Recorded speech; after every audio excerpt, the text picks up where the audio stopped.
नमस्कार दोस्तों, मैं हूं कृष दी अर्बन नक्सल। तो युधिष्ठिर ने जब कहा था अश्वत्थामा हतो नरो व कुंजरो व, अश्वत्थामा मर चुका है, चाहे वो इंसान हो चाहे वो हाथी हो। अर्ध सत्य कहा जा सकता है। चांडक बिल्डर का कॉर्नरस्टोन प्रोजेक्ट जो है वर्ली में, उस प्रोजेक्ट को मार्केटिंग करने में कौन सा अर्ध सत्य का सहारा लिया गया है, किस तरह से आपको पूरे सत्य से वंचित रखा जा रहा है। दोस्तों, ये प्रोजेक्ट का सच्चाई क्या है ये भी मैं आपको समझाऊंगा डॉक्यूमेंट्स के बलबूते पे। तो पहले हम शुरू करते हैं चांडक के ब्रोशर से। कॉर्नरस्टोन वर्ली का जो ब्रोशर है, आपको इस तरह से लगता है कि ये जो प्रोजेक्ट है ये चांडक और न्यूमेक के बीच का प्रोजेक्ट है, चांडक ने बनाया है विथ न्यूमेक, इस तरह से आपको लगेगा। अब मैं आपको चांडक ब्रोशर के लास्ट पेज पे लेके जा रहा हूँ। तो यहाँ पे चांडक का नाम बड़े से लिखा गया है, लोगो है, प्रोमिसेस मेड प्रोमिसेस केप्ट लिखा गया है। और यहाँ पे कॉर्नर में आप देखोगे कॉर्नरस्टोन वर्ली लिखा हुआ है, महारेरा नंबर लिखा हुआ है, साइट एड्रेस लिखा हुआ है। तो आपको सब देख के लगेगा कि ये चांडक का प्रोजेक्ट है। अब नीचे डिस्क्लेमर देखिए आप, छोटे अक्षरों में जो लिखा हुआ है वो एक बार पढ़ लीजिए, थोड़ा सा एक वार्निंग मिलना चाहिए। Disclaimer: This communication is purely conceptual and not a legal offering। मतलब ये जो ब्रोशर है इसके अंदर जो भी इंफॉर्मेशन है ये मनगढ़ंत है, इसके ऊपर आप डिपेंड नहीं कर सकते हो अपने डिसीजन के लिए, ये लीगल ऑफरिंग नहीं है।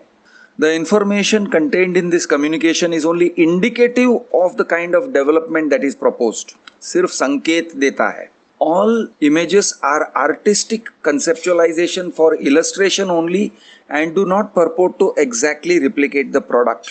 Chandak Group and Sri Sadguru and Deluxe JV reserves the right to make changes or alterations in accordance with the approvals and permissions granted by the concerned authorities from time to time। Chandak Group and Sri Sadguru and Deluxe JV joint venture। तो आपको लगेगा कि चांडक और श्री सद्गुरु और deluxe ये तीनों का joint venture है। ये सच नहीं है। एक तरफ है चांडक ग्रुप और दूसरे तरफ है श्री सद्गुरु एंड डिलक्स जेवी। श्री सद्गुरु एंड डिलक्स जेवी एक जॉइंट वेंचर है। अब ये कह रहे हैं कि ये कुछ भी बदल सकते हैं, ये प्रोजेक्ट में कोई भी बदलाव आ सकता है। Registered agreement for sale between promoter and purchaser alone will be final and binding. तो आपको लगेगा कि प्रोमोटर मतलब चांडक। और क्या लिखा है छोटे अक्षरों में, last line: project managed and marketed by Saroj Landmark Realty LLP bracket Chandak group as development managers and Numek bracket Shri Sadguru and Deluxe JV are the developers. Chandak group क्या है? डेवलपमेंट मैनेजर्स हैं। क्या वो डेवलपर्स हैं? नहीं। क्या वो प्रोमोटर्स हैं? नहीं। डेवलपर्स कौन है? तो इन्होंने कहा है कि Numek, Shri Sadguru and Deluxe joint venture. Important ये है कि चांडक इसमें क्या है, तो पता चलता है कि चांडक ग्रुप इसमें डेवलपमेंट मैनेजर है। Development manager, okay. उन्होंने बड़े बड़े अक्षरों में आपको ये इंप्रेशन दिया कि वो डेवलपर है। डेवलपमेंट मैनेजर और डेवलपर में क्या फर्क है? मैं आपको ऐसे समझाता हूं कि होटल के ओनर और होटल के मैनेजर में क्या फर्क है। वही फर्क होता है डेवलपमेंट मैनेजर और डेवलपर में। चांडक फिक्स्ड पेमेंट ले रहे हैं। Why should you care? एक सवाल उठता है कि as a purchaser, as an investor, why should you care? आपको क्या है? आपको तो प्रॉपर्टी से मतलब है। तो आप कहोगे चांडक है नहीं है, मुझे क्या। तो चलिए अब मैं आपको समझाता हूँ इस प्रोजेक्ट के बारे में। प्रोजेक्ट के हिस्ट्री के तरफ लेके जाऊंगा। ये प्रोजेक्ट का पास्ट क्या है? इंग्लिश में जब हम कहते हैं this person has a past, औरतों के बारे में ज़्यादा कहा जाता है this woman has a past, तो इसका मतलब ये होता है कि इसने घाट घाट का पानी पिया है, इसका चरित्र ठीक नहीं है। अब एक प्रोजेक्ट को चरित्रहीन तो नहीं कहा जा सकता है, प्रोजेक्ट का कोई चरित्र नहीं होता है। लेकिन अगर प्रोजेक्ट घूम घूम के आज जहाँ पर है वहाँ पे पहुँचा है, अगर प्रोजेक्ट ने घाट घाट का पानी पिया है, अगर प्रोजेक्ट में एक फेलियर हुआ, फिर दूसरा फेलियर हुआ, फिर तीसरा फेलियर हुआ, इस टाइप का एक हिस्ट्री है। प्रोजेक्ट का एक एक्सपेक्टेड डेट होता है, वो है 2 साल, 3 साल, 5 साल। लेकिन वो 5 साल अगर 10 साल में बदल जाए, और 10 साल अगर 15 साल में बदल जाए, और 15 साल अगर 20 साल के तरफ बढ़ते हुए नजर आता है, तो हम कहेंगे this project has a past.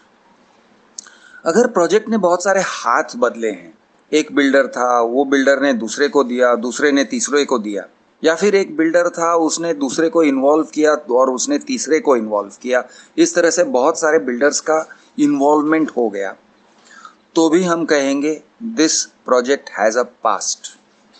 और अगर एक प्रोजेक्ट का एक पास्ट है, तो वो आपके लिए, यानी कि इन्वेस्टर या फ्लैट बायर के लिए एक माइनस पॉइंट होना चाहिए, ऐसे मैं समझता हूँ। तो चलिए देखते हैं इस प्रोजेक्ट की कुंडली। लिटिगेशंस डिटेल्स में आप देखोगे तो project name cornerstone, apex grievance redressal committee, case number 32 of 2018। बाहर लिखा हुआ है present status case disposed in favour of builder in the year 2018। तो आपको लगेगा कि ये बिल्डर के फेवर में है, पढ़ने की जरूरत नहीं है। लेकिन पढ़ोगे तो इसमें बहुत सारी ऐसी बातें हैं। Application L number 32 of 2018 before the Apex Grievance Redressal Committee, Government of Maharashtra. अब ये ग्रीवेंस रिड्रेसल कमेटी में SRA के जो ग्रीवेंसेस वगैरह होते हैं, उसके ऊपर ऑर्डर्स पास किए जाते हैं। ये एक क्वाजी जुडिशियल बॉडी है। It is an administrative body as well as a judicial body, जिसको क्वाजी जुडिशियल बॉडी कहते हैं। ये एक तरह से कोर्ट कहा जा सकता है, एक फोरम है। इसके अंदर जो आर्ग्यूमेंट्स हैं, ये आर्ग्यूमेंट्स पढ़ के हमको समझ में आता है कि ये प्रोजेक्ट क्या है, ये प्रोजेक्ट का कैरेक्टरिस्टिक्स क्या है, इस प्रोजेक्ट के अंदर क्या क्या हुआ है अब तक। आप अगर एक फ्लैट लेने जा रहे हो, तो ये प्रोजेक्ट का पास्ट क्या है और इस पास्ट में से आपको क्या अफेक्ट कर सकता है। तो यहाँ पे लिखा हुआ है, my matter was heard on 17 March 2018, यानी 3 साल पहले। Order was passed on 8 May 2018। Order में ये लिखा हुआ है, this committee further directs applicant developer to submit progress report every fortnight before the CEO of SRA. हर 15 दिन आपको एक रिपोर्ट सबमिट करना है टू एसआरए का सीईओ। अब ऐसा क्यों? शायद इसलिए क्योंकि उनका जो प्रोग्रेस था वो सेटिस्फैक्ट्री नहीं था। उन्होंने जो कुछ भी किया था अभी तक, वो ठीक नहीं किया था, चुस्ती के साथ नहीं किया था। अब ये ऑर्डर पास हुआ 2018 के साल में। तो देखते हैं ये प्रोजेक्ट शुरुआत कब हुआ था। अब ये प्रोजेक्ट का हिस्ट्री शुरू होता है 2003 के साल में, यानी कि 18 साल ऑलरेडी हो गए। Advocate for applicant further submitted that in the year 2003 slum dwellers situated on plot of land bearing CS number 110, 136, etc. of village Lower Parel division Manjrekar Lane appointed Messrs. Grace Bhumi Vikas as their developer for redevelopment of the said plot of land.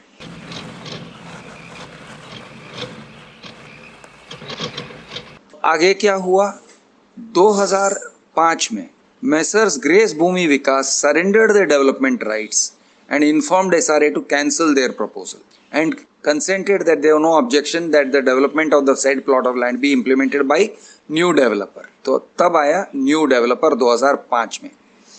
New developer कौन? Sadguru Enterprises, a proprietary firm. Okay, proprietary firm, single person.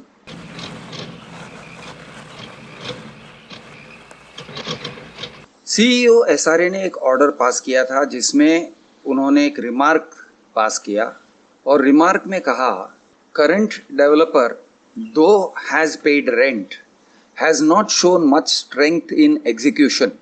Get a detailed in-work plan with schedule from him. Rigorously get it implemented. He has delayed execution so much, we should have tight leash over execution. Executive engineer should ensure work plan gets submitted and executed. तो ये एक remark था developer के बारे में, यानी Sadguru, Deluxe and Numek. This is the remark of chief executive officer of Slum Rehabilitation Authority. Order is on 15th March 2016. Parel Lok Seva SRA in February 2006 entered and executed development agreement. तो 2003 में हुआ था ग्रेस भूमि के साथ, 2006 में हुआ श्री सद्गुरु के साथ अग्रीमेंट। आगे चल के 2008 में सद्गुरु ने जॉइंट वेंचर किया डीलक्स लैबोरेटरीज प्राइवेट लिमिटेड के साथ। कितने स्लम ड्वेलर्स हैं? 169 स्लम ड्वेलर्स। 169 में से 46 स्लम ड्वेलर्स पात्र पाए गए, मतलब बाकी के जो थे वो पात्र नहीं थे, इनएलिजिबल थे। ऐसा ऑर्डर आया from assistant commissioner G south ward. SRA issued LOI on 12th May 2010। 2010 को नारियल फोड़ा और इनका जो SRA प्रोजेक्ट था वो शुरू होना चाहिए था, लेकिन उसके बाद एमालगमेशन और एक SRA प्रोजेक्ट आया जिसका नाम था तक्षशिला SRA। तो तक्षशिला और ये लोक सेवा, इन दोनों को ज्वाइन किया गया। तो ऑर्डर्स आते रहे। Open the bank account, deposit the transit rent, deposit the increased transit rent वगैरह वगैरह चलता रहा।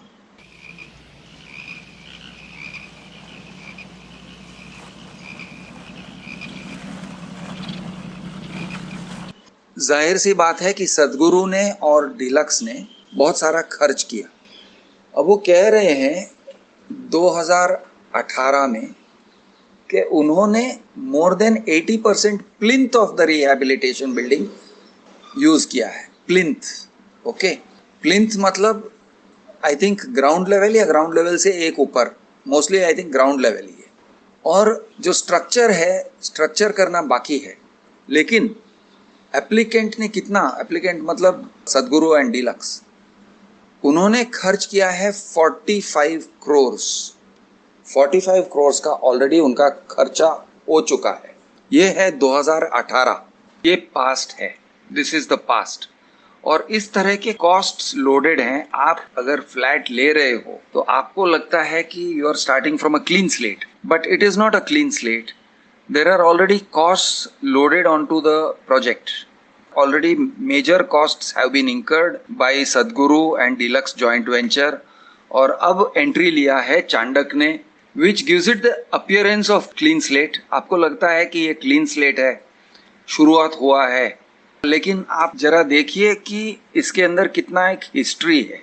3 कॉर्पोरेट एंटिटीज या पार्टनरशिप्स हैं जिनकी रिस्पॉन्सिबिलिटी है आपको कॉर्नरस्टोन प्रोजेक्ट बना के देना। साफ साफ शब्दों में आपको पहले से समझा रहा हूं, चांडक की लायबिलिटी नहीं है। Chandak has no legal liability.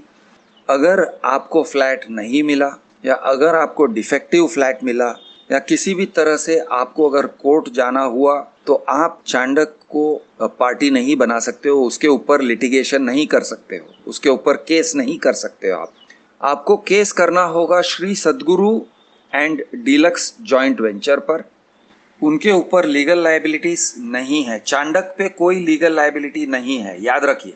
It is expressly agreed and clarified as follows. The development manager is only a composite service provider engaged by the developer on the terms and conditions contained herein. The relationship between developer and development manager is not to be construed as grant, transfer or conveyance of development rights in the project. Developer shall be solely responsible for all liabilities and claims under the provisions of MOFA and RERA. Claims सारे developer पे हैं। आप चांडक के against कोई भी litigation नहीं कर सकते हो, लेकिन अगर चांडक कुछ भी करना चाहता है, कोई एक्शंस करना चाहता है तो बिल्कुल कर सकता है। He is going to manage the funds, okay. उसके हाथ पूरे, वो कहते हैं ना 5 उंगली घी में, वो कुछ भी कर सकता है, वो पूरा कंट्रोल ले सकता है, वो आपके साथ कुछ भी कर सकता है, वो प्रोजेक्ट के साथ कुछ भी कर सकता है, लेकिन आप उसके ऊपर लिटिगेट नहीं कर सकते हो, उसके ऊपर केस नहीं कर सकोगे अंडर मोफा और अंडर रेरा, ऐसे यहाँ पे लिखा है।